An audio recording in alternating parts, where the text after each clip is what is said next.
Hi, this is Dr. Reilly from RBK Pediatrics.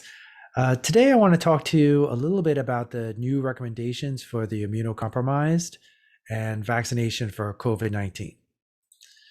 So, on August 16th, on August 12th, we got new recommendations for people who are immunocompromised that they should be getting a third dose to their vaccination schedule. For some reason, it's very important for the people that make these decisions to know that these are not booster doses, these are the third dose. A booster dose is usually considered to be a dose that you give to somebody after they have full vaccination. They're considering this a third dose because the idea is that actually the immunocompromised are not getting as good an immune response as they need to. So that begs the question, who is eligible for the third dose? And the third dose are usually only going to be people who got the Moderna or the Pfizer, that right now they're not really sure what to do after the single dose Johnson & Johnson vaccine. The people who get the extra dose is actually going to be the same people that we see. So anybody from 12 and up who actually is immunocompromised is going to actually need an extra dose.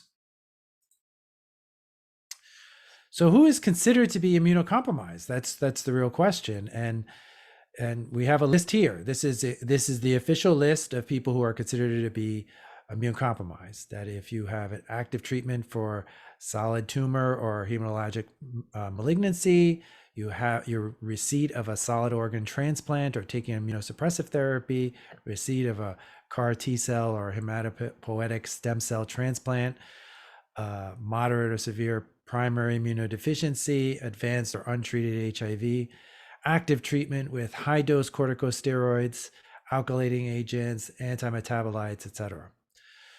So who is not considered immunocompromised are people who have diabetes or heart disease.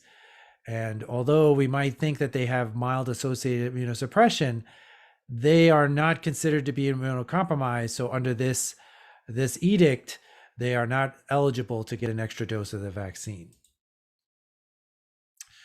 So if I got the Pfizer or Moderna, can I switch up for the other one? That's another question. No, ideally you actually stay with the same one, right? And usually the earliest that you can get it would be 28 days after you get the second dose. So the immunocompromised are different. And that's the key point of a lot of this kind of stuff, is that they are not actually making the same immune response as other people. And when you're immunocompromised, you fit into one of those groups, it's very important that you actually follow these recommendations, that you still wear a mask, that you maintain your distance from other people, you avoid especially crowded, poorly ventilated places. You have to be very kind of mindful about everybody else, because you are immunocompromised. You're not going to be able to fight off the virus as easily as other people. And the reason why we're doing this now is the Delta variant. And as you've seen our other videos, the Delta variant is not good. And it is actually much more contagious, about 3 times as contagious. And it's actually getting people into trouble. And the reason why this is coming to a head is because there are so many people who are unvaccinated that they are allowing the virus to go around.